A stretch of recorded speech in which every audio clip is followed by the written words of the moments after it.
صوتها مع طارق؟ قلت لها الحمد لله يا ماما، طارق ده مفيش زيه. وساعتها طارق طلع وهو شايل مراد. امي وابويا بصولي وهم مصدومين وقالوا هما الاتنين في صوت واحد مين ده؟ وساعتها شلته وقلت له سلم على تيتا وجده يا مراد.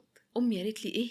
انتي بتقولي ايه؟ قلت لها مراد ابني يا ماما، هي دي المفاجأة الحلوة اللي انا عاملاها. امي طبعا بكت من كتر الفرحة هي وبابا، وكانوا عمالين يشدوه من بعض. ساعتها امي قالت يا ما انت كريم يا رب. قلت لها ايوه يا ماما، كريم قوي قوي، ربنا رزقني بطارق وبعده مراد.